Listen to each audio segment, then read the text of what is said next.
We do need to focus. Big picture. Let's go get the deal. Let's bleed the Swede. Laid before you is a chessboard, and every move is crucial. And they have no idea what's coming to them. I have it on good authority. There's a kill list. When it comes to money, it's a complex situation. I would like to propose an offer. Oh, you like it a little bit, don't you?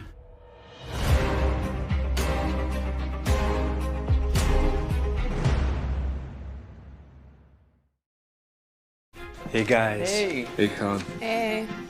You guys are okay, really? Yeah.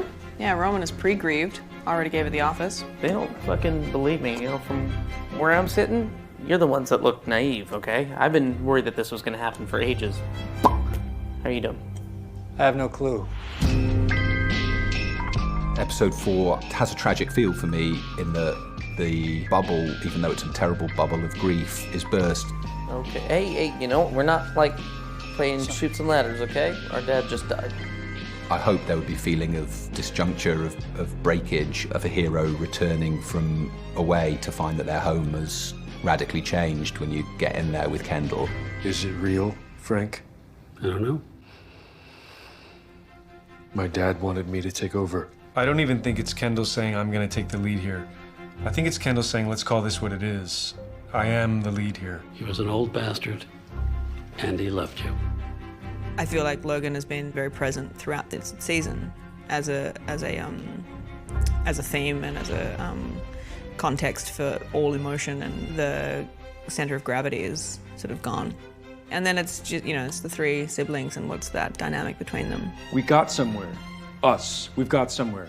Yeah? Let's talk about it. Previously, it might have gone a couple of days without seeing Jeremy in a scene because we have been on opposite sides of the fence, but then we're doing scenes all together, which is, you know, been great.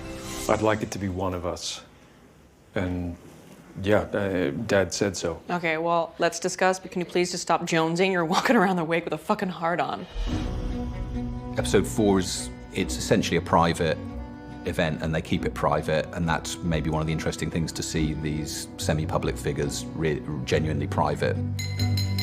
When a great man passes, Oh, God. And suddenly a guy who we've only really met once or twice before in the show is suddenly giving a speech about your dad as you watch on. I've heard about such events around the deaths of public figures, how the family can sometimes get edged out. So, what do you think? So much has happened at our father's house that I can't walk in there without feeling the history of that. Our last day on that set was probably the only time really, that I felt emotionally the sense of loss of this ending. In life, when you experience something like that, when you experience death or something as awful as that, there's a community of people around you that understand that and can be sort of supportive. But when I'm putting myself through all the same things emotionally, but then I'm just gonna go home and do the laundry, it feels weird. There's no way to really decompress. Logan Roy was such a giant. He was a man of humility, grace, dignity. Who died fishing his iPhone from a clogged In toilet. public, he was a great communicator. I never sort of walk away or sit at home thinking, how am I going to make this work? What am I going to bring to set? You know, I just turn up and do it. It's all available to us because the writing's so good and the character's so beautifully drawn and the story is so interesting and exciting and alive. What I love about the writing, it's just something that's left for the reader to interpret. Hey, hi, hello. Hello. Yeah, come on in, have a seat. So to Kendall, it looks like definitely he meant for me to take over. Someone else, it looks like a grocery list that he's like half struck through. Greg, you're an addendum of miscellaneous matters in pencil with a question mark. Nevertheless. Kendall, in a way, does something quite Loganish, which is he just keeps all his options open.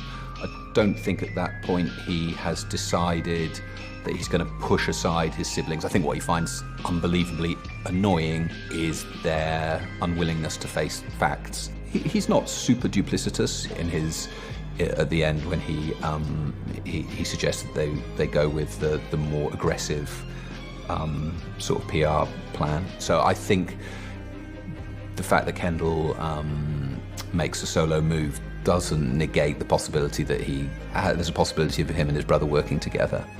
It's what he would do. He'd want this for the firm.